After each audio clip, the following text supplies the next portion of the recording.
also see the post that I put up there that said that we're actually the 17th ranked games podcast in Australia.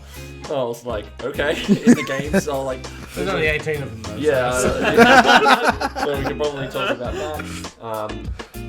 Yeah, I looked at that, I'm like, yeah. Well, that's Actually, because it said Carlos at the end, I thought it was your name, Carlos. He just emailed you. No, I was like, well, that's nice of you. because I just Yeah, saw that's random, what I thought. I just saw random things like stats for board game day, and I'm like, this is gonna be some spam, and I looked quickly and I went, oh no, it's the dude from it's just like a random thing from an automated email from Apple Podcasts. So it's like, here's your rankings from how you went, and yeah. All right, so is there anything else that we want to have a chat about? Nothing else really. Just you guys want to begin it.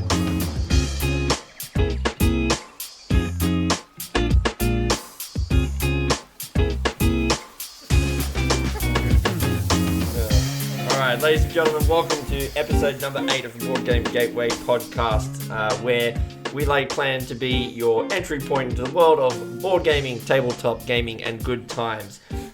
Certainly is a good time. Especially the good times. Especially the good times tonight. My name is Neva, and I'm going to be your host for this evening. And for the first time since episode number 2, we have the whole crew back at the table. And those, of course, you know them, you love them. They haven't been here all together, so it's going to be a bit of a silly one, I think, tonight. We've already got the giggles, and there are reasons why. If you tune in to the end of the episode, you'll hear why. But I'd like to introduce my co-host for this evening, Mr. Ralph. Hello, everyone. Mr. Matt. Oh, hello. And Mr. Blake. hello. Oh, there it is. He said the thing. He said the line. That's his thing. I can't wait till we're doing merchandise, and that's Blake's shirt. Hello. He said the thing. That is like we'll go to we'll be big enough that we'll go to a convention, and he'll just one word for the whole convention. Woo! My question is for Blake. Hello. Can you say the thing? Stop it. Only I make that. You got the Simpsons reference. You are more than welcome to be here. Oh God, we're in the middle of laughter, and but look, it's lovely to have you guys back. Oh God, it's been a hot minute since we've had all of us around the table. But in that time, the last time that we were all at the table, we actually hadn't officially launched the project. Yeah, we had recorded it. Right. We didn't actually launch the podcast until we As soon as we went live, until we've all just got into hiding. Yeah, some of us left the country. Yeah, we didn't actually release this until episode 5. So this is the first time since launch that we actually have been here. And tonight we, if you thought that professionalism was our game, tonight it's going to be a lot of fun. We've got our Gateway Game of the Week, LLAMA, which we're going to be talking about. We also have a very special segment, our first competitive segment of the podcast. We are going to be doing the Board Game Gateway Draft, and we'll explain what that is as we get there, but we're very excited about this one. Some of us are more so than others. Some of us are crapping our pants more than others, and you'll find out why. But before we even get to those things, Mr. Ralph, what did you present in front of us? Oh, I presented and poured very generous shots of Fireball. Would you like to explain why? Yes, I think we shall. We are celebrating tonight, even though it's a couple of weeks coming, but we decided to wait until everyone was at the table to celebrate our first milestones that we have successfully passed. And we've set some more for ourselves, so we're on the up and up. But the first of the milestones that we passed was we wanted to get our Facebook group past 50 members, which we did within the first 48 hours, which is fantastic. We weren't expecting our friends and family to come to the table as much as they did, but we actually have some randos as well that have joined, which is really interesting. They're my friends and family. Oh, they're your friends and family. Right. Oh, that's right. So 48 gleams. No, that's their surnames, the Rando family. Oh, the Rando family. It, yeah. So that's our first milestone. So we are going to chink. Here you'll hear probably 3, 2. There it is. Salute. That's actually... That is nice. It's been a long time since I've had a Fireball. And our second one, Don't worry, we're not doing individual shots. We're not that loose. But our second one is that we wanted to surpass triple digit, and this may seem very low for some people, but we wanted to surpass 100 individual podcast plays, and we smashed that as well. We're actually well and truly over that now. So to over 100 podcast plays, once again, thank you, sir. Cheers, everyone. To all of you, thank you so much. Thank you. And cheers to you at home who are listening to this, because without you and without your support, we wouldn't be enjoying this generous helping of 2 fat fingers worth of of Fireball whiskey. And next time that we surpass our milestones, it'll be I'm gonna put Blake on the spot. You have to provide us with the drink of choice. So just putting that one out there. Ralph, provide us with this one. So Blake, you're up next. Prepare yourselves for some Tia Maria. Would you like some tiramisu? Ooh, sponge cake. I'll be down for that.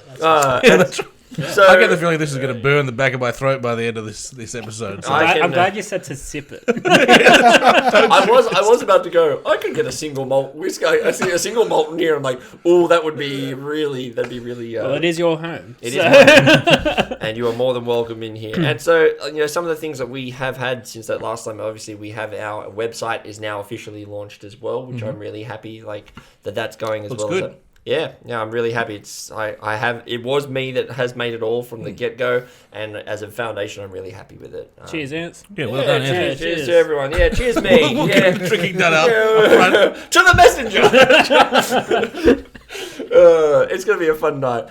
And so we kicked off the fun night, though, having talked about our milestones and things, but I just wanted to ask you guys a question and see, what has been, I know we're only in a few episodes, but what's been one of your favorite moments so far? Have you enjoyed, is there something that has stuck out to you so far in doing this? Or I just wanted to open up the question to you guys, because as having done most of the hosting duties, I know I talk a lot, but I know the people really like hearing, miss one person particularly, they love this guy. Hello. Yeah? Woo! They go wild for that guy. I mean, we do, so surely they do as well, right? Yeah, we're getting bras in the mail. Well, we better let Blake go first, I suppose. Well, definitely the famous Coke can incident. That was that will go down in history. Why would you bring that up? See, here's Too the thing. soon, man. Here's the Too thing. soon. You brought up the Coke can incident, but no one in the That's podcast right. will have heard it yet. This is such a meta joke. If you make it all the way through to the end of this episode, you'll hear the Coke can incident that caused us literally to burst into laughter for about 5 minutes. Yeah, I got flustered, that's for sure. That's fine. That's all right. No. But seriously, I've never done anything like this, but it's always been something that I've been interested in doing. I've always thought about opening like a Twitch stream or a YouTube channel, or something similar of that nature. Content creating. Definitely, and it's something that I've never really explored, but I've been having a lot of fun these past few weeks, just sort of hanging out, talking about board games, which is a new hobby to me as well, and just sort of finding my own way through this experience as well. Yeah, I mean, look, it's the content creating side of this is the hard part, right? It's like it is work, right? But it's work that once we put down the legwork and the foundation actually becomes a bit easier at this point. And then the next challenge will be, well, how do we want to increase this? Which is, do we actually want to do reviews in the future? Do we actually want to, I mean, Ralph, you did your first opinion piece. That was something as well That was a lot of fun, that yeah. has happened. And, yeah, I mean, look, that was a great, I say opinion piece. This was your first kind of minor, like a written piece on Love Letter. Yeah, definitely. And I'm, English wasn't my topic of choice in school or anything like that. So, essay writing and things like that wasn't really my jam, but love board games, and turns out I like writing about them too. So that was actually a lot of fun. But for me, honestly, the highlight of this sort of project of ours, is just getting to know you guys a bit more and spending time with you, because I don't really game in this group too much. And we're starting to do that more and more. And this is actually just a fantastic way to meet you guys and spend time with you all. And, to be able to share that and then share this podcast with friends and family. And personally, I've always been some sort of content creator. I am definitely an extrovert with stand-up comedy and going to board game events and things like that. So this is just fun for me, such a blast. Yeah. Coming into this, I mean, I reckon the first episode, it felt awkward talking into a mic and coming up with stuff. Yeah. We've found a rhythm really, really quickly. So there's been some moments where the discussion gets deep very quickly, and suddenly you're thinking, oh yeah, I have some interesting thoughts myself about this. I'm not, it's not just coming along and having a bit of fun. There actually is a lot to talk about here. So the discovery that we've gone over the last 7 episodes as a group or in our mixtures has been really, really cool. The gaming is fantastic. We've had some great laughs. And actually, I think that's probably the other thing. Weekly, it's nice to have a spot where you're going, yeah, we're going to have a couple of laughs here. Definitely. That's a nice thing to look forward to. Definitely. Yeah, I mean, I've really been enjoying actually going back through our the gateway games and the easier, lighter part of our collections. I really have been enjoying going, let's take guys who normally play big, heavy, thinky games, and let's just chuck some lighter games in front of us and go, no, we're going to play this tonight. We're just going to play this game and just have a look and to see, and to realize I'm like, yeah, there's a lot of these games that I really want to that I want to play again, and I really like introducing to people. And I mean, yesterday, in terms of when we recorded a podcast last night, which was episode 7. So we're actually recording ones back to back. But I do want to just quickly shout out the fact that I'm learning new games from you guys, and more specifically, Ralph has introduced me to like 3 or 4 new games already that I'm like, yeah, okay, I really like that. And for me, that's the eye-opening realizations of things that I have realized. I mean, I wrote this in one of our previous podcast documents, but we never talked about it. But I've realized why, having done this podcast, why I love board games. And I realized what it was. It's not the gaming.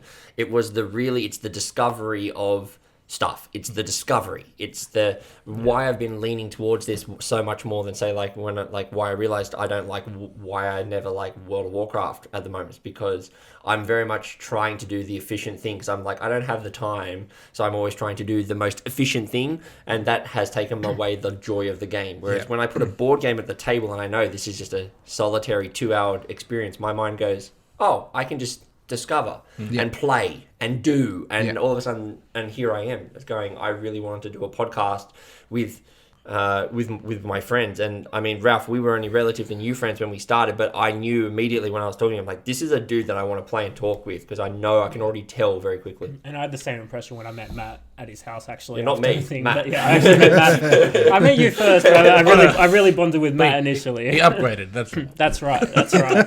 Well, you are the old Glenn. So I've got the Lego collection, but you've got the board game. Yeah, that's exactly right. And I've got both. So. See, that's weird because you've got the board game table. I mean, we'll get to that one day. Yeah, one day we'll play a game on it. Yeah, definitely. But I actually want to know, like, because we've all gone through and talked about what our highlights were of this podcast. I actually want to know what our audience highlights are for that podcast as well. So maybe we can do a post on our Facebook and get people involved more, and just let us know. What do you think of the podcast? You know, what do you want to see more of? Audience engagement on an audio podcast? That's so genius. It just might it's like that moment the actor like looks at the camera. You know? I'll drink to that. Yeah, that's a great idea, and I think you'll definitely see a post about this one come up before or after, or maybe both. Who knows? After this podcast comes out. Yeah. But yeah, it's been great. It has been a lot of fun up until this point, and our first major milestone that we're on our way to is 20 podcasts. Like we kind of set the goal early, so we'll let you know that this is one of our goals, is to get to 20. And the reason why we picked 20 is because we went, well, with weeks and Christmas and stuff, this will probably push us close to 6 months. And I think if we can commit to 6 months worth of consistent podcasting, I think we're well on our way to, once a week and really, really shifting up, I think. So. Yeah. So speaking of fun times, we are having to re-record this because we just lost a bit of our audio. But we are going to move on to our gateway game of the week. And this week it is LLAMA the Card Game. Or as I should say, it is L.L.A.M.A Card Game. It's not even the card game, it's just card game. Yeah. LLAMA Card Game. Well, yeah, but I mean, it's... Yeah, okay, cool, fair enough. Llama Dama Ding Dong. Any Jimmy Neutron fans out there? I want to touch a llama. Yeah. Talk about throwbacks. Love me some Jimmy Neutron. But I will say that, so the game is a 2019 Spiel des Jahres winner, which is I don't want to pat myself on the back, but I think I absolutely nailed those 3 words specifically. Basically, this is an award that is only handed out to one game every year at a games convention in Essen in Germany. Basically, it is the award for the best game with the easiest to teach. Like some of the, like, it can't just be a game, it has to be able to be taught within 5 minutes and have, like, there is some stipulations on how this game works. So a lot of the games that we have actually played and potentially will play in the future are Spiel des Jahres winners. Dominion is one, for example, that won it in 2009. King Domino was another one. Yes, there are a few others that we have played. So basically, if you get this award, it basically guarantees that you're going to sell 100,000 plus copies, basically, because everyone's like, well, we got to play that game. So, Matt, I'd like to pass this one over to you to give us a rundown on Llama. We all played this game beforehand, and explain to everyone how this game works, and we'll give our thoughts on it afterwards. The pressure's on to give my best Spiel des Jahres explanation. Yeah, well, you know. See if I can. Is it the actual rules of that? Is it explained in less than 3 minutes? Isn't it or something? I think 5 minutes, and you have to be playing within that time frame. Within 5 minutes. Yeah, it's like it doesn't care about how long the rule book is. It's like you've got to be playing a game within 5 minutes. I think I love that. I love to that. completely new players as well. Yeah. Well, I reckon this would be a deserving winner. That's for sure. We firstly described it as sexy Uno because it's got some similar concepts where you're playing a coloured card, the numbered card on top of the same number, or in this case, you're playing the next number in the sequence. Sequence is only 1 to 6, and you've also got some llama cards in there as well. So it's pretty simple artwork on the stuff. The llama is quite attractive, which we discussed. He's very goofy looking. It's I don't know. Yeah, is it I don't know, male, female, whatever it is. It's an interesting piece of artwork. It's a non-binary llama. But that's right. They are a very sexy llama. That's for sure. Yeah. And yeah, so you play the cards in turn order. You want to get rid of your hand of 6 cards onto the table and not be left with too many cards in your hand. Llamas are worth 10 points. Everything else is worth their face value. And essentially, you can pass out of the round by just putting your cards down. You will then collect that amount of points that you've passed out. Or you can play till you complete your hand, and you've got to get rid of all of your cards. And if you're left with anything in your hand, you're stuck with the value of all those cards as well. So, it was a pretty simple card game to get up and running. I really enjoy. I mean, obviously, I won the game, so it may seem. Won yeah, that's a game, right. Matt. That's you right. did. Of course, no wonder you liked it. So There's another landmark. I'll drink to that one. Drink to that. I just want to say about the scoring as well. It's actually like golf. The least amount of points is how you win the game. Yeah, you want to have no points in your hand. Yeah. And I had no points at the end. You had. I No played points. that very well. Yeah, if I do say so myself. So you played the first round. So like the way that obviously Matt explained the scoring works, but it is played over a number of rounds, and so the game ends when someone hits 40 points. And trust me, you can hit 40 points. I thought I was very going to hit it in easily. the second round. Well, First round, I got 24 points or something. Yeah, so you hit a lot of big points, and then you just won. You won like 3 of the next 4 rounds after that, and then you kept going.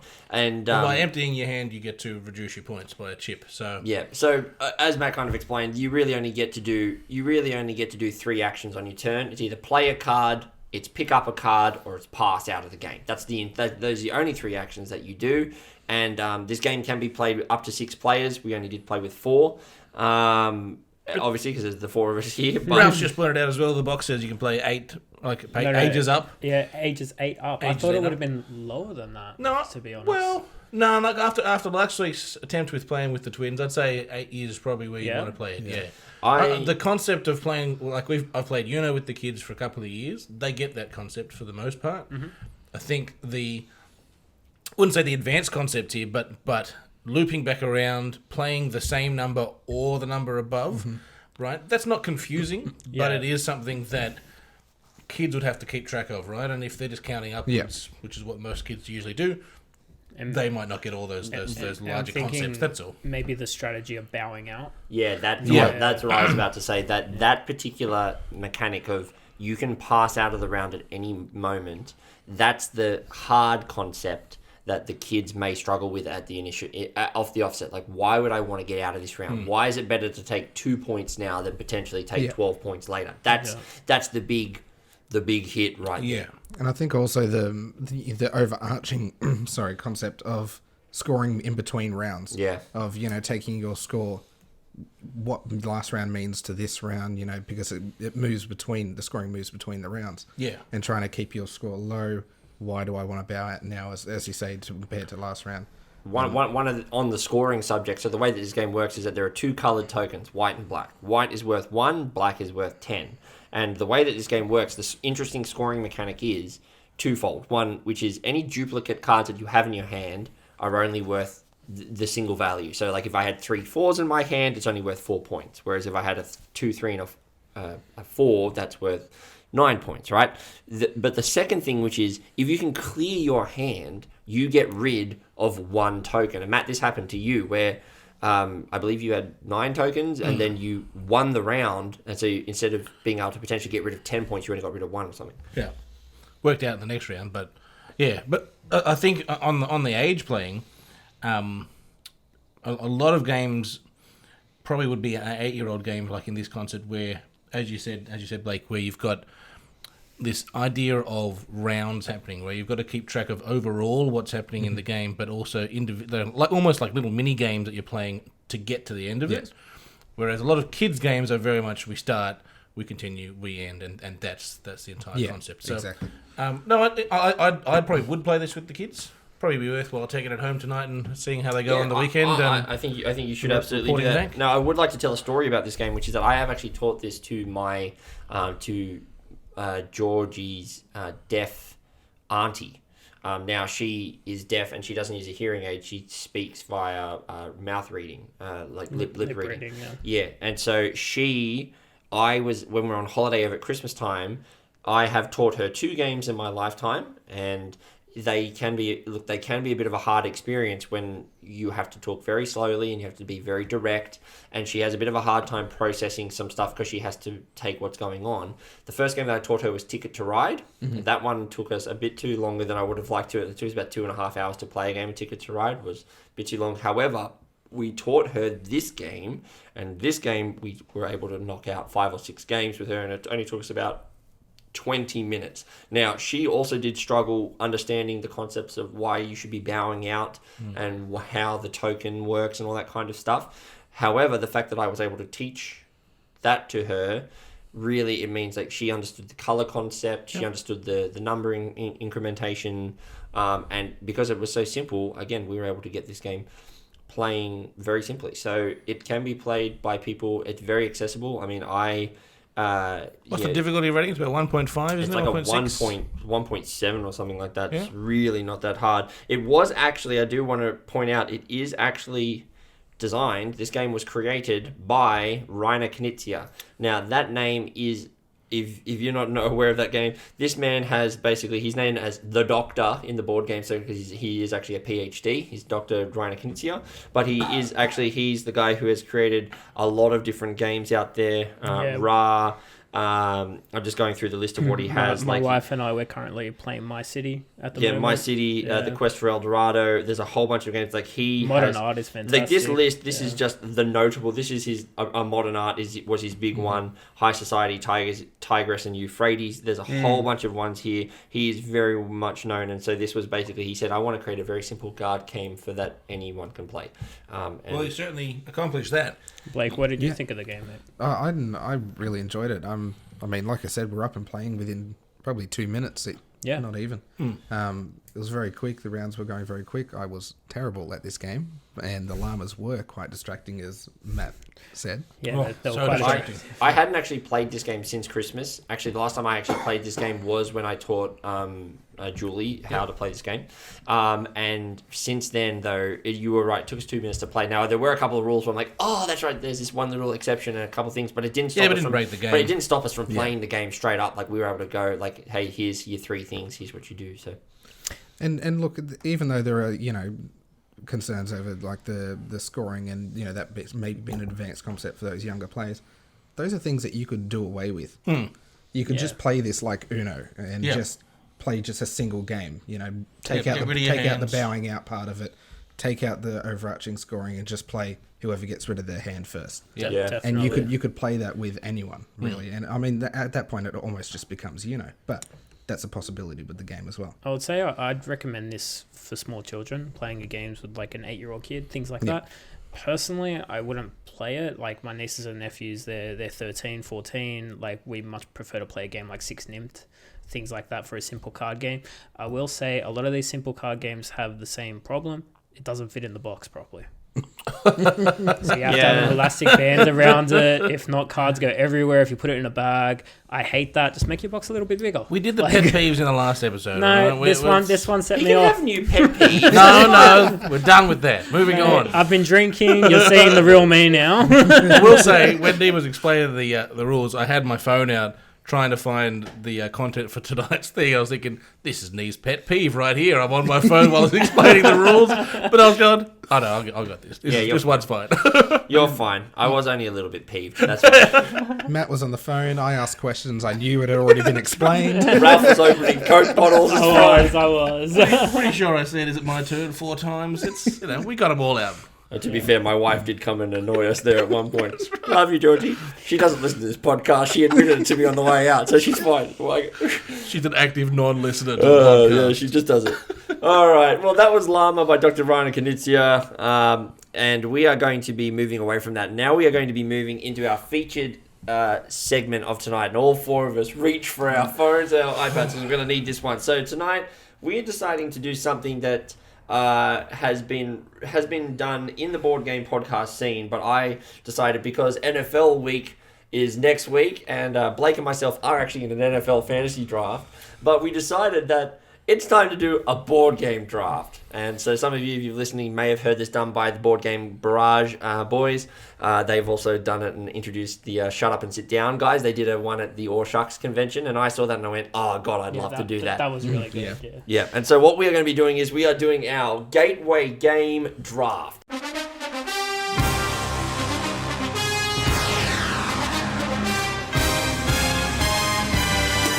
So what that is, a draft is basically we have got a list of 150 games in front of us, which we have found from Board Game Gateway, Board Game Geek, and these are 150 gateway games. The way that it works is each of us. We're not going to read 150 games. No, we're not going to go through the games. We're not going to explain them all, but we're going to essentially we need to put together the best 5-game collection to introduce to a new player, to a new person, right? Now, the way that a draft works is that we go in a specific order, which we have here in front of us. I'll get it whilst I'm explaining it. And essentially, Matt is going to get first pick, followed by Ralph, followed by Blake, followed by me. That's going to be the first round, and then it's going to go back, me, then Blake, then Ralph, then Matt. Snake draft. It's called a snake draft, right? So, Matt, you get the first pick. You get any pick you want, but whatever board game you pick, none of us can then have. And I'll tell you what, at the end when we're finished with the 20 games total, we're going to make a pokey rap style thing. Oh God, don't put that pressure on me. Alright? I think I might be too old. What's a pokey rap? Oh, don't. Is it literally Pokemon rap? Yes, that's exactly what that is. Okay, cool. I'm not that old then. Alright. But then what we're going to do is, we're each going to have our 5-game collection, and then at the end of it, we're going to then explain to you why, as we go, we're going to explain why we picked the games that we picked, and then we're going to put those games onto Facebook, and we're going to have you vote on who has the best collection. From there, we are then in the next podcast, we will reveal the results, and we'll see who the people think had the best collection. Just to clarify for the people at home, yes, what is our team trying to actually become? Are we just So basically, you want to have the best 5 games that someone who may not be huge into board gaming would want to play, or someone who is, like for ourselves, go, that's the collection I would want to show to a new player. That's what we're trying to do at the moment. Okay. So whatever you pick is up to you. I feel like I'm actually, you may not be able to hear it right now, guys, but in my head, I can hear the NFL theme song just absolutely kicked into full gear. It just absolutely is mine. And don't worry. Just splice it in. Oh, don't worry. It's already playing. It's already playing over the top of us. Copyright be damned. We're not making money off this yet, so it's all good. So, Matt, with that, there is one exception, which is we are all allowed to pick one game that is not on this list. That is the only exception. So where'd the list come from? So the list came from Board Game Geek. I basically searched for best gateway games, and up to 2022, and I found a couple of good lists, and I amalgamated them together. I also went through a couple of other things. We'll put the full list on our website so people could see what we could have picked from, and then we will actually have the list of what we actually are picking from. Right. So, and what we are picked. So, and with that, our draft is now going to begin. Matt, you are first pick. You're the round 101. You're 101. Pick one. You have got 2 minutes on the clock, sir. You can have as long as you want. I know where I'm heading. You're going to have to explain. You take your pick, and then you explain why you picked that, and we'll go from there. All right. My opening pick is Cards Against Humanity. Cards Against Humanity. Oh, no. What a good. It's fine. No. Hey, wait a minute. It's his pick. Let him defend himself. Okay. Shit collection. This is the Boardway Gate game. Board game. Great. Have some more of the fireball, please. No. Cards Against Humanity. Cards Against Humanity has to be in the collection. It's a game that you can pull out at any time. It's a game that gets people talking. You don't even have to play it to talk about it. Your mum can play it and you can get her to say some rude words. Everyone loves that. That's hilarious. Right. Sure, it spawned a bajillion unlicensed rip-offs. I gave my dad The Simpsons Against Humanity, and it's a terrible version of Cards Against Humanity.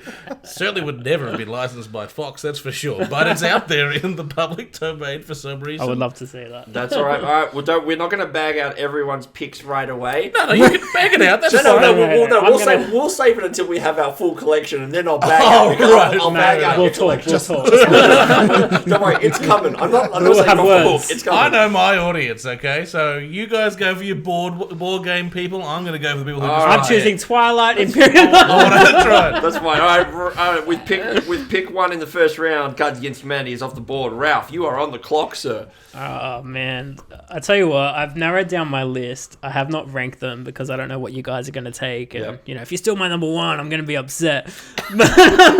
Well, you got to pick it. Come on. What do you got? All right, I'll go my number one as being The Crew. Ooh. Quest from Planet 9. Yep. Ralph takes his first pick. Strategy card game for, I think 2 to 5 players.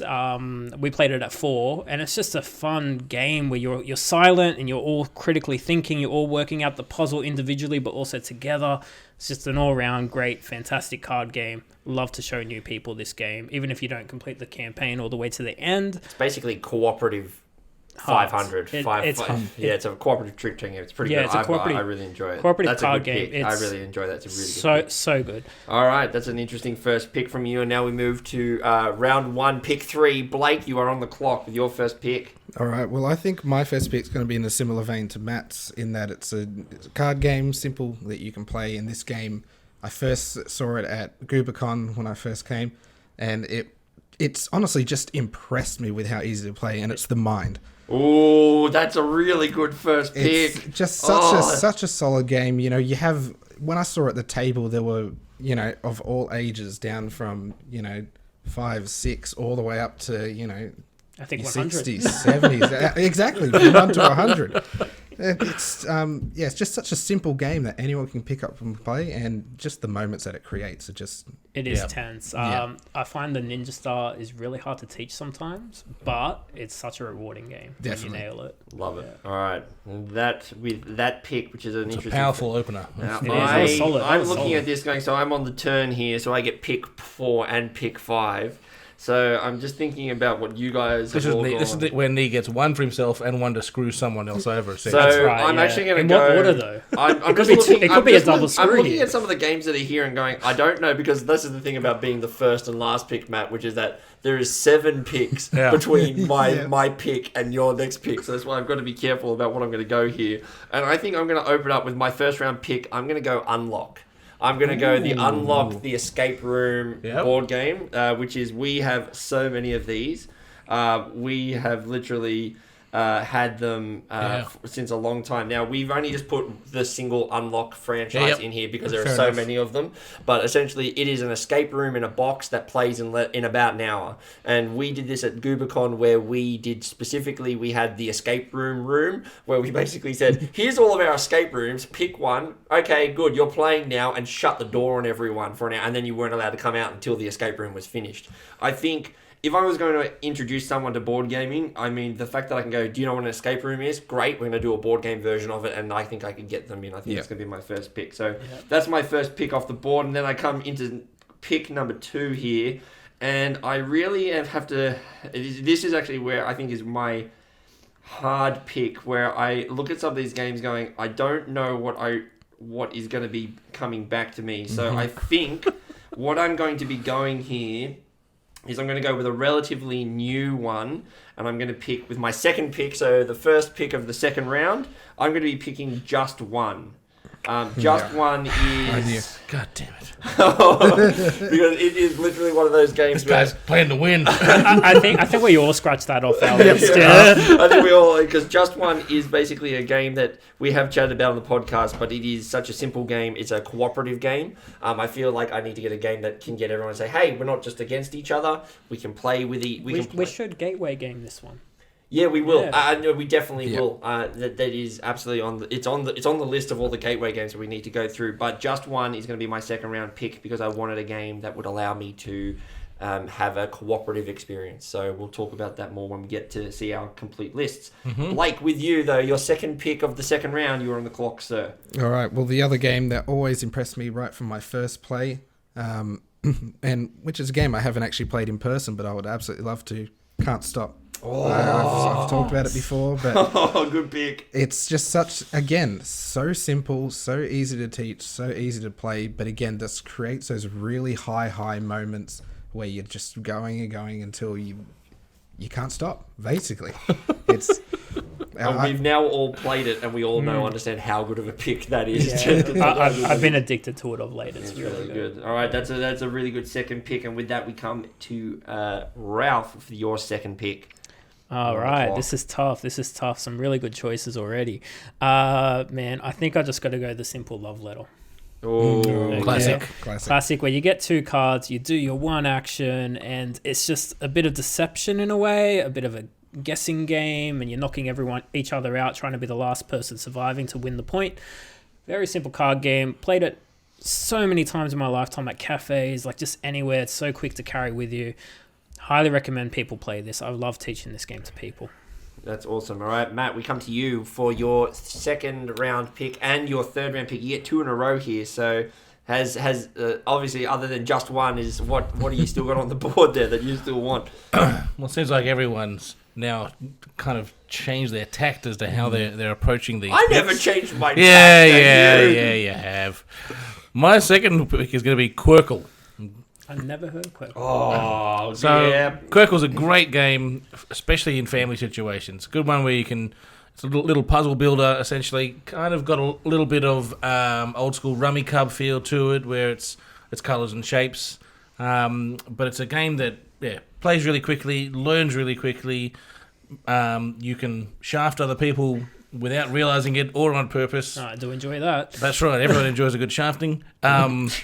And it's been, I think we've had this in the family now for, good on 5 or 6 years now, and it comes out regularly at our house, so nice. It has to be on the list. Well, you also get another pick as well. Oh, so. God. I wasn't ready for another pick. You get 2 in a row. Quirkle, pick number 2, and you're back on the board for your next pick. I think I'm going to have to go with Queen Domino or King Domino, which are they both on the list? They are both on the King list. Domino's they good. are absolutely, because they are separate games. Well, I'll put it as a King Domino. That's the one that we played. The original one. Simply because because I knew Blake would want it, but also that's one I've only played the one or the 2 rounds that we played a couple of weeks ago. I really enjoyed it. It'll be something that, once again, in the family sense, I could play with the kids. So I think that's been my entire approach really over the over this draft will be, what my collection would be if I wanted to play with the family, take away on a holiday kind of games. Love it. I think that's a great selection that you've got there going. All right, so with that, we are now well and truly into the third round, and we come back to Mr. Ralph. This is going quite quickly. I know. I told you this would be good. Now, I don't know if anyone's going to use their wild card yet, or we're all saving that to the 5th round. I think most people seem to be saving that for the 5th round. I want to steal other people's picks. I want a good shafting. I mean, I want to shaft someone else. Sorry, that came out wrong. That's what she said. I'll get a Okay, so I'm going to keep my theme here. My first two picks were good, solid card games. My third one is much the same. It is going to be Cockroach Poker. Mainly because I love lying to people. I do it just because and just to see if I can get away with it sometimes, and that's the perfect game for it. I played this game with my dad, and the premise of the game is you slide a card face down to someone, you tell them what it is, and that could be a truth or a lie. And there's so many suits in the game. One of the suits is definitely not a snake. There's no snake in the game. And my dad passed a card to me and said, Ralph, that is a snake. And I tell you what, that memory alone just has to be in my top 10 of board game things that happened to me. So Cockroach Poker is definitely up there for me. Love it. I love it. That's great. All right, that's his third pick, and we move now to Blake for your third pick. Look, There's some good collections here I can see coming through, so we got some good ones coming. so my first two were definitely nice and easy, simple to teach games, but we all know that I'm a board gamer at heart, and Nice. at some point I'm going to have to get a board here on the table. Oh, We're getting to the So- juicy end now. I've gone easy. This one is a little bit on the harder side, but still one of those gateway games. Ticket to Ride. I have to take I was going to say I thought Ticket to Ride was coming out now. I was like, it's just such a it introduces people to the idea of having board and pieces and figurines and be able to play with those. It's got the card element that people are familiar with. Nice and easy to teach. Doesn't play too long. And who doesn't like playing with trains?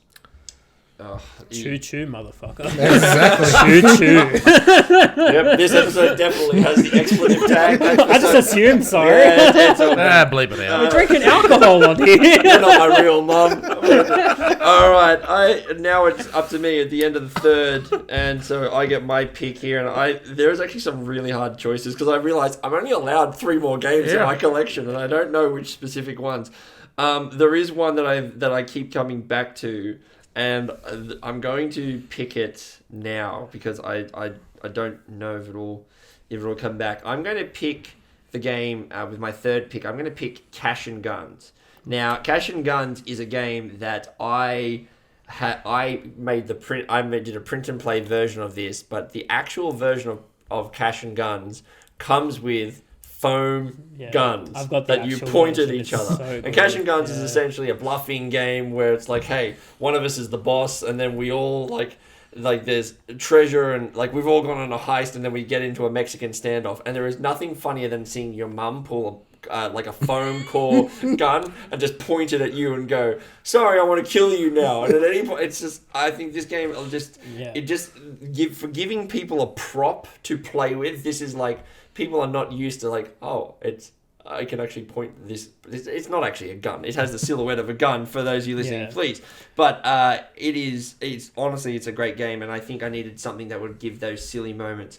And then moving on from here, I look at what my collection is currently, and I go, I do think I'm missing something which I do really like.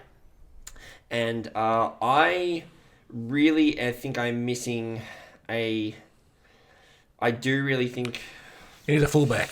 I really think He's got a couple of good wingers, now he needs a fullback on the team. I do, and I think Matt's not going to be happy with me because I need a roll and write. Oh, I need a roll and write in my collection, and I don't have one. Oh no, you're not going to do it. You know what's coming. That's You're not pretty gonna clever. do it. It's going He at the did top of the it. fourth. That's did pretty it. clever. It's going into my collection at the top of the fourth, and because of You just ruined my season, There- right? There's a tear coming from Matt's eye just, You just now. I took can Tedesco see away it. from me, and now my team is completely ruined.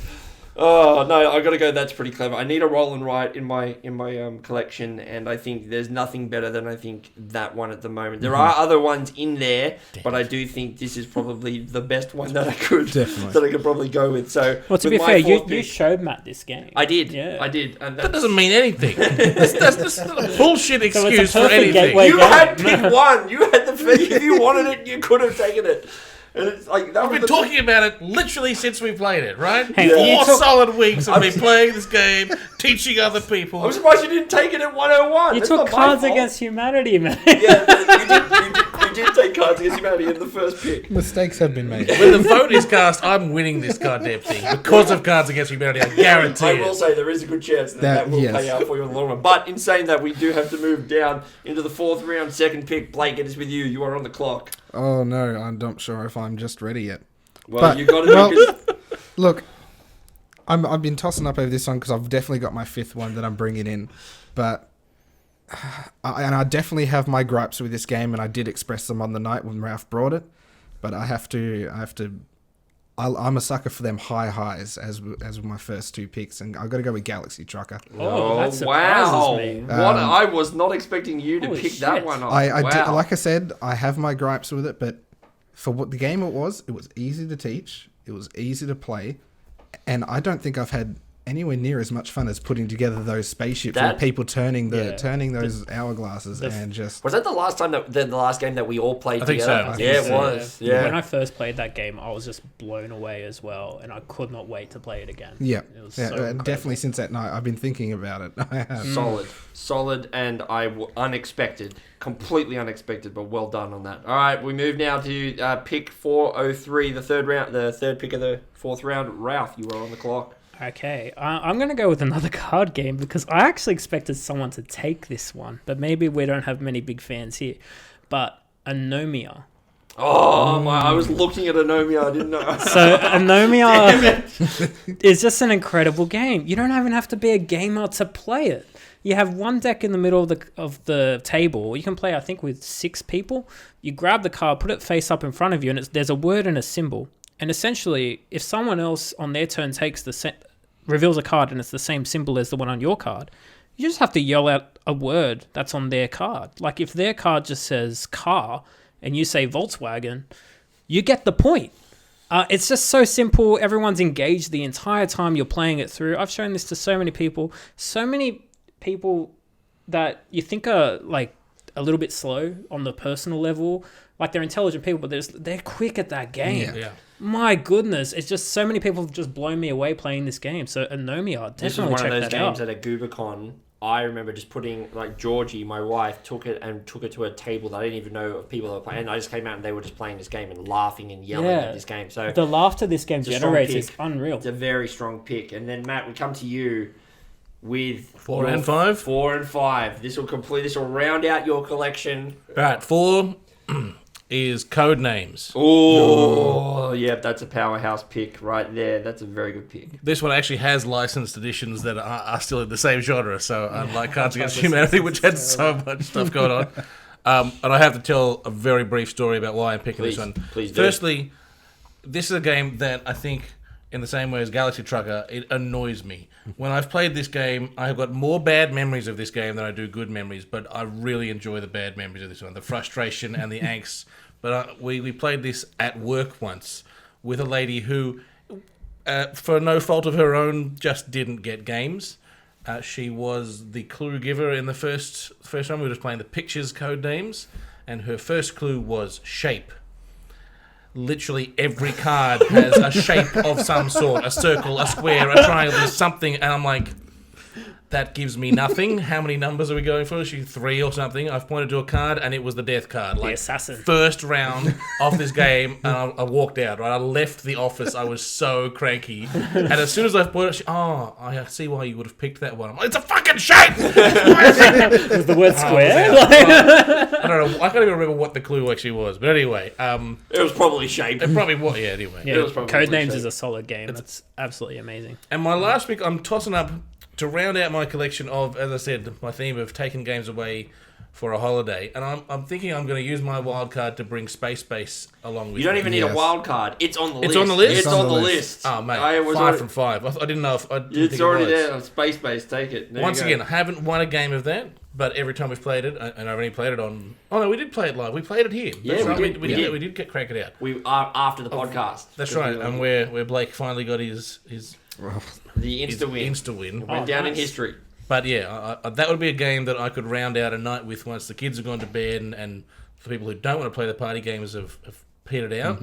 You know, Tom, myself, my dad, we could probably gather around and you know, get a craps table going with Space Base. Yeah, easy done. All right, then we move to Ralph for your final pick. All right. Is he going with one on the list, or what are you bringing in? No, this one's definitely not on the list. I had some backups just in case you guys stole my ones, but this one's definitely not on the list. So I mentioned this game on the podcast before, and I played this on my birthday with about... I know what's coming. Yeah, I played this on my birthday with about 14, almost, I'll say 12 of them were completely new players. And the opening script of this game is definitely a gateway.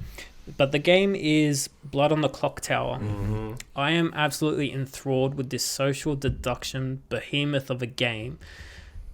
But it's absolutely incredible. You know, halfway through the game, everyone was getting it. The game itself our game went for 2 hours, but you can knock them out so much faster than that, and that's not dependent on the skill of the players. It's just amazing. Everyone came out of their shell during the game. I played this game with complete strangers at a pub, and by the end of it, you're like best of mates. You're laughing about what happened, and 10 minutes later, you jump into the next game. I'm actually being spoiled this weekend. On Thursday night, I'm going to the Powerhouse Museum, playing this game at a big conference, hopefully many times, meeting hopefully some celebrities there, celebrities for board games, that is. The designer of Blood on the Clock Tower will be there. There's still celebrities in this realm. That's true.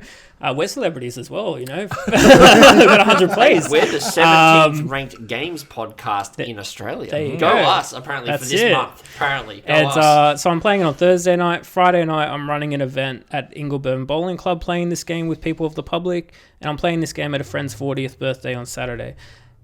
Absolutely amazed with this game. Can't wait to play more of it. Can't wait to show more people this game. I would say it's my number one, but I kind of wanted to keep this one in my back pocket to get all my other real gateway games out there. It's definitely a game that I'd really need to play. I mean, I've played one night. I've played, this game Town of Salem, which is most of the same. Basically, it's Mafia. It's the same thing. But online, but there were always games that I've had gripes with, which this game seems to solve. Because you don't die. You still, if you die in the game, you're still in the game. Yeah. You can still talk. You still figure out the puzzle. It's incredible. All right, that's a big pick, and then from there we go to Blake for your final pick. All right. Well, this one I'm also pulling from my back pocket. It's a game that I've played only once, but it definitely left an impression on me. Very similar in the vein of Anomia. Just a little bit one step up on the scale, I'd say, and it's the Chameleon. I've never played that. It's basically the same sort of deal. Very quickly, it's one person's deception game. One person's a chameleon, everyone else is a regular player. Have you played the Faker on Jackbox? If you've played I've played them, but I can't remember. If you've played the Faker, you've played the Chameleon. Yeah. That's what it is. Everyone gets a set of card. Like a 3x3, I think it is. Yep. 3x3 card with some associated words on it, and active player rolls 2 dice, which gets. And the chameleon gets nothing. Well, the chameleon gets a card, but it's different to everyone else's. I see. So the chameleon has to try and figure out what everyone else's word is. Yep. And try to fit in. And if by the end of it, once everyone's rolled their dice and gone, they have to pick out the chameleon. If they do, they win. It's kind of like a simpler version of Spyfall, which is where where everyone gets given the location and a roll at that location, and the spy just gets you're the spy, and that's it. You just have to try and figure out where you are based on. And again, same as Ralph, I like lying to people. I like those deceit games. Those trying to, you're figuring it out, that puzzle together. That puzzle, exactly. Everyone's a team and working it out. It was a lot of fun. It's a game you can knock out very quickly, a lot of different rounds, and it just it brings a lot of fun to the table. Yeah, my wife plays Faking It. The rules are a bit different, but... Oh my god! She usually tunes out after an hour of the podcast. That's fine. This shit. That's right. After an hour, if she hasn't got to mention, she's going to bed. No. So you're fine. You're fine. Okay. All right. My God. I just go, come on, my friends and I, we're going to list our top 20 board games. It should be... I felt that from here. God, we love you, Tina. And this was the last podcast that Ralph joined us on. Oh, wow. Okay, now to awkwardly move us on to my 5th pick. All right, for the last pick of this draft, I'm actually not going to pull... See if you can insult your wife while we're at it as well. I think it was more an insult to me, to be fair. That... she can hear me. I'm actually not going to pull from my back pocket. I'm going to go... Shut up. It sounded like I'm not going to pull. Well, I hope not. I'm going to go for one on the list, and this one was a toss-up. I was either going to go Sheriff of Nottingham which is basically bullshit. Hey, you don't get 2 picks. You pick No, one. I'm not. I was going to go this one. It was a toss-up between this one, A Sheriff of Nottingham, which is basically bullshit but themed for Robin Hood, but I'm not. And I'm going to go with this one. I'm going to go with The Quacks of Quedlinburg. Yeah, I thought you'd go for that. For my fifth pick. And I think it's one of those games that it is not going to leave my collection for 2 reasons. One, it's called The Quacks of Quedlinburg. And two, Such a stupid name. It can't leave. You know what? They call him Skinny Pete, right? Because he's got a big nose. It's like, what does that even mean? But the main reason is because the game itself is basically I wanted a push your luck greed style game like Can't Stop, and essentially this game gives everyone that satisfaction of playing with this the push your luck style of game, whereas everyone pulls from their bag and pulls and sees how they go. I've talked about it before in the podcast, but I only ever play Quacks where everyone simultaneously reveals and actually shows each other. That is actually only in the game supposed to be done on the last round. Mm-hmm. I think it should be done the entirety way of the game. If it's not done, it loses something. But that's what I'm going to go with. And so with that, we are going to have a look at everyone's picks. Here we go. Matt, you had Cards Against Humanity, Codenames, King Domino, Quirkle, and Space Base. Ralph, you had Anomia, Cockroach Poker, Love Letter, The Crew, and Blood on the Clock Tower. Blake, you had Can't Stop, Galaxy Trucker, The Mind, Ticket to Ride, and The Chameleon. And I had Cash and Guns, Just One, The Quacks of Quedlinburg. That's pretty clever. And Unlock, the Unlock board game. The escape room board game. Some interesting collections there, gentlemen. Matt, I have to admit, I like your theme of taking away on a holiday, but what the hell was Cards Against Humanity? Pick one off the board. Can you talk us through Cards Against Humanity? As pick one, please don't. I'm genuinely curious. It is a good all-rounder, right? And when I looked through the list, I was thinking that stuck out as something that might be on people's list as a SPAC filler, right? As we're playing it, and you go, all right, shit, my turn's coming up and I need something. Surely that would be something that you know. It's something that everyone's played. Even people who hate board games and don't listen to this podcast, they're jerks. They would have played that game and loved it. Yeah. So it just made sense to jump. And plus, as I said, it can be rude, it can be crude. You can play it with 50 people if you really wanted to. I don't. No, please don't. No more than 5 or 6. I've played it at 8, and even that was way too much. I understand the pick. I understand why. Look, but I don't agree with it. I don't have to like it. I've got a very similar game in my collection called Pick Your Poison, and essentially it's the same sort of cards where you get one bad option and the other one's a worse option, and you got to try and split the room. Yeah. So it's very similar vibe to that, but I find it's a lot more hit rather than miss with the group because there's still a game in that. I think as well, from my perspective, the theatrical side comes out, right? So when you're playing with people who have the delivery on the cards, it's a lot more funny than if you're just playing with standard Joes. So, I will say I do agree that this is a game that you can get people in without realizing they're playing a board game. People say, is it actually a game? It's like, yes, it's a party game. It's fine. I agree. The one that does stand out for me, Blake, is your Galaxy Trucker pick. I honestly did not expect you to pick Galaxy Trucker. Look, I respect it. I hate it. I'm glad it's on the list, though. It is. It's a fun game. It was a toss-up, and my other pick, which I think would have been more what you were expecting, and it was definitely my special mention, is Coup. I was surprised you didn't pick Coup. I do love me a game of Coup.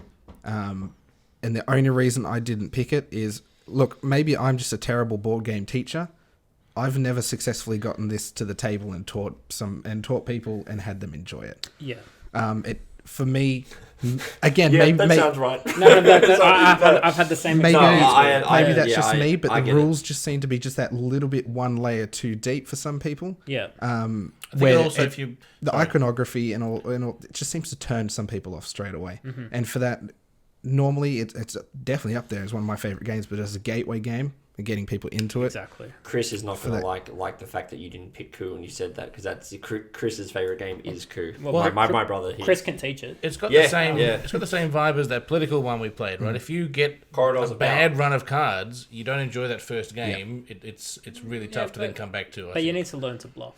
Yeah, but that's the thing, right? If you're playing with new people to They a new won't. game, Yeah. and their first, we talked about this, their first instance with the game is, not only did I lose, but I felt like as soon as we started playing, I was always going to lose. Yeah. It makes it rough. And I feel like with Love Letter, there's just that little bit. There's the bluff game to it, but there's also It's a softer side to it. It's very simple. and it's a bit more puzzly where this card beats this card, and sort of you know you're drawing through the cards rather than these are my cards, they're set. And I feel like some people don't quite get the bluffing part of it. That's correct. Yeah. Yeah. They just I've only got the captain, so I can only do that action. Like They know you can do anything. exactly. So it takes. Yeah. I think it takes the right people to get it to the table. And when it's at the Definitely. table, it's absolutely fantastic. One of my favorite games, but. Teaching a new player, That's the reason I had to go Galaxy Truckers. I think as a game, just getting people to the table, that's going to elicit a lot more fun from people. Yeah. And a better response. Yeah, I completely agree with that. One game I'm glad that's actually in our collections is Quacks of Quedlinburg because I swear, I feel like every second episode of this, someone mentions Quacks. And I'm like, surely we've all got that at home. I feel like looking at my collection, I go, is my collection the basic bitch of this collection? And it almost feels like Look, with just one, and that's pretty clever in the same run. Yeah, but obviously they were for different purposes, right? Unlock. Yeah, I get it. Just One is the cooperative game. That's pretty clever. Was my roll and write. Cash and Guns was because I think it's a hilarious game where you get to point a gun at people, and anything that puts people in a situation where they don't normally think of a board game of doing that. Like, hey, we're gonna do Mexican Standoff, the board game. I think that's fantastic. I will say, Ralph, the Crew. Whilst I love the Crew, I actually tried teaching this game to my wife and my cousin, both of whom love playing Up and Down the River. They love playing 500 trick-taking games, and this one bounced right off of them. They did not think that they did not find their way into this game. They're like, didn't click. They understand trick-taking, and they understand that, hey, like the mind, you're not allowed to talk in this game, but they bounced right off this one, much like that. It just did not click. Even though they understood what they were trying to do, they're like, this isn't appealing to me of trying to do a cooperative trick taking. They would much rather be trying to win the trick if that was the case, and they just seem to bounce right off of it. That game for me, the simpler levels are just literally very simple, but at like mid game it starts to get really complex, and you're stuck with that same challenge, and you beat that together as a team after failing 5-6 times. It is so rewarding. I didn't like the second version of this game. Deep Nine. I can't. Is that what it is? It's like Deep Sea. It's Deep like Sea- they Deep went Sea underwater Adventure with or it, something, but essentially the mission gets reshuffled after you lose, so it didn't really have that same grind for it. But I will ask the question though: do you think that particular grind though, where you say, well, the success of the mid game to get to the mid game would take you about 4 hours? But so the thing is, you can got- just skip it. You can just start from level 20 if you want. If you Yeah, feel like it's that too is easy. that is true. But I also do feel like people who are new to the board game, they would probably go, well, I have to start at level 1 and try to get their way through. And Yeah, but if they're smashing it, why not just no one's yeah, gonna know. Looking at the list, I think every one of us has picked a group of games that reflects our own Definitely. upbringing with games and really where we sit with things. Like I'm gone very anti-competitive in a lot of ways, right? There's not a lot of backstabbing in my games because that's not my style of game. Yeah, I've noticed that. Yeah. It's interesting how we've like our quirky lists. games, Yeah. as he says, as he has Quirkle in his list. See, I love to see people how they're not normally. Like, I love a puzzle, so a lot of my games are really puzzly. Yeah. A lot of my games revolve around laughter. And Blood on the Clock Tower's got a bit of all of that. And also, it's got that thing where you put someone in a position where you're like, I think Matt's the demon, I'm going to nominate him. And then he has to defend himself and turn that around and just using conversation. You know, there's no facts there. There is sometimes, but a lot of the time you see people under pressure. And it's quite fascinating to see. All right. Well, look, we could argue about our collections all night, but I think realistically, Turn it over to the people. we have to turn it over to the people to here. democracy. So on our Facebook page, once this podcast goes live, there is going to be a post that's going to be pinned at the top of our Facebook group with these collections there, and it's up to you to decide who actually has the collection. Now, from a voting standpoint, it can be which one you think you just like the most, which one you think would like to play, or if you are no board games, what is the collection that you would like to introduce to a player? Take your pick. We want to hear from you. You're the one who's going to determine which one of us is going to take the inaugural victory of this draft. And this is not the only thing we're going to be doing that's competitive. We are going to come up with some different, maybe some more drafts for different variations, but also different competitive aspects from this point. So for Definitely. the, And I think I want to hear what the viewers think. Yeah. If we can get the list out there, we can see what the viewers' top 5 games are. Yeah. and maybe, who knows, maybe we'll bring back the Glyn Bros tourney, Matt, and maybe actually do a board game knockout and actually do a live stream one night and go, these are the games, what would you rather play, or something. Who knows? Maybe we'll do that. But those lists will be live there, so we'll go through them one final time. Matt had Cards Against Humanity, Code Names, King Domino, Quirkle, and Space Base. Ralph had Anomia, Cockroach Poker, Love Letter, The Crew, and Blood on the Clock Tower. Blake had Can't Stop, Galaxy Trucker, The Mind, Ticket to Ride, and The Chameleon. And I had Cash and Guns, Just One, The Quacks of Quedlinburg, That's Pretty Clever, and the Unlock series. I got to admit, my Cash and Guns pick, I think it's letting me down. I'm not confident in it, but that's a really good game. it's a good game, but I don't know if it'll get me there in the end. But anyway, with that, that's going to pretty much bring us to the end of this episode. We've had our chat, we've had our draft, we've had our Fireball whiskey. Maybe we'll have another one. Who knows? Maybe. Oh. Well, I mean, we've got to drive home. It is. Well, yeah. As long as Ralph stopped pouring them. Yeah, exactly right. So, look, thank you very much, ladies and gentlemen, for listening to this episode. We do want to remind you that we do have a website, www.boardgamegateway.com. There you can find all of the links to our Facebook, Discord, YouTube, our Twitch channel, which we are planning on doing some live streams in the near future, and YouTube for that matter. So have a look into there. We would love you, give you long time. Whatever that. Yes. All right. So now it's your They turn took to be my tongue-tied. It took me an hour and 22 minutes, but we finally got there. We would love it if you were to go and check out our Facebook group, facebook.com/groups/board game gateway. And Join us there. share with your friends. Yeah, please share this with your friends. Exactly right. On behalf of myself, I'd like to thank you, Ralph. Okay. I'd like to thank you, Blake. You're welcome. And he's got a new pin. It's a new pin. And Matt, thank you so much for joining me tonight. I've just been found. Thank you, Neil. My pleasure, guys. This is one of the highlights of my week. I love it. Anyway, on behalf of all of us, we're going to say thank you, goodbye. Vote for me, not these other guys. Bye-bye. Thank you. Can I drink my Coke now? I got to go back.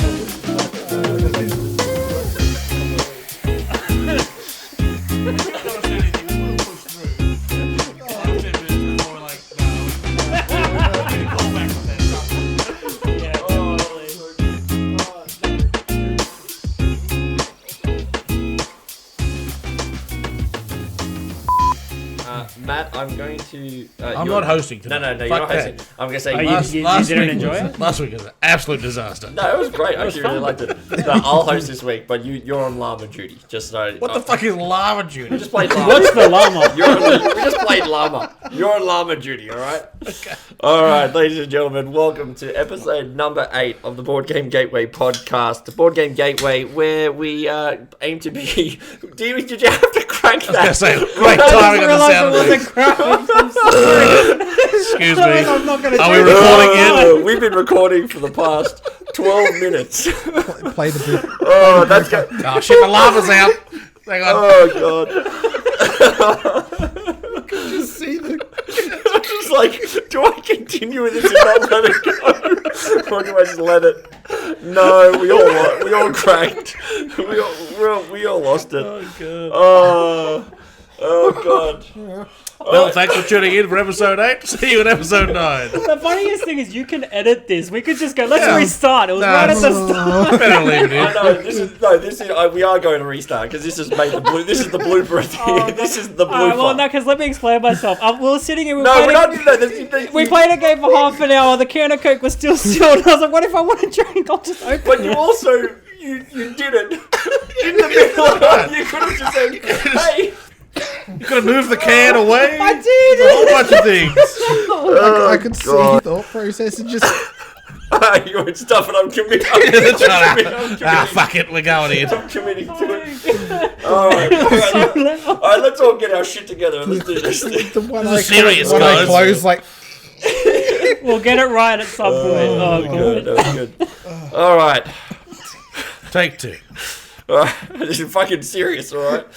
I'm sorry. Alright, let's take a moment. It's fine. It's fine. Look, this is premium content, right?